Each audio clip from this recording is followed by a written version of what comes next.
Troisièmement, si vous voulez avoir une vie de prière constante, vous devez être sincère avec Dieu et dire à Dieu, Seigneur, moi je n'arrive pas à prier parce que je suis accro à mon téléphone. Moi je n'arrive pas à prier parce que je ressens une lourdeur spirituelle. Moi je n'arrive pas à prier parce qu'il y a tel péché qui m'empêche de prier. J'ai échoué à mes examens, je n'arrive plus à prier. Seigneur, j'ai eu un choc émotionnel. J'ai perdu ma mère, j'ai perdu mon père, j'ai perdu un être cher, j'ai perdu mon travail.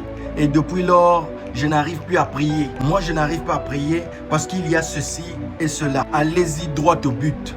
Dites à Dieu pourquoi vous n'arrivez pas et qu'est-ce qui vous empêche d'y arriver. Parce qu'il fut un moment où tu priais souvent. Il y a un événement, il y a quelque chose, une habitude qui s'est installée dans ta vie et qui t'a volé une vie de prière.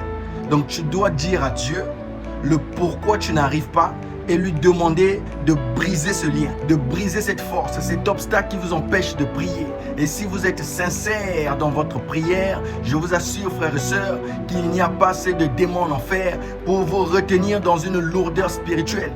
Alléluia. Pendant que vous demandez à Dieu de vous libérer de cette puissance qui vous empêche de prier, ne vous précipitez pas à dire Amen et à partir. Mais restez là jusqu'à ce que vous sentez que cette chose qui vous empêche de prier vous quitte complètement par la puissance et l'amour de Dieu. Soyez décisif, patient et insistez. Parce que si vous partez comme ça, sans avoir été sûr que la chose est réellement partie, le lendemain, vous ferez la même chose. Voilà pourquoi les gens disent, moi j'ai déjà demandé à Dieu, j'ai beaucoup prié, j'ai tout fait, mais je n'arrive pas. Rien ne se passe. Frère Branham est allé prier pour une femme internée dans un asile de fous parce qu'elle buvait beaucoup d'alcool et se droguait par des injections. Et les médecins, les psychologues, etc. avaient tout fait pour la sortir de là, mais en vain. Alors quand Frère Branham va la rencontrer et la dire de prier ensemble, elle va lui dire que j'avais déjà prié pour ça et rien ne s'était passé. Le prophète va lui dire, prie encore. Elle prie une première fois et termine.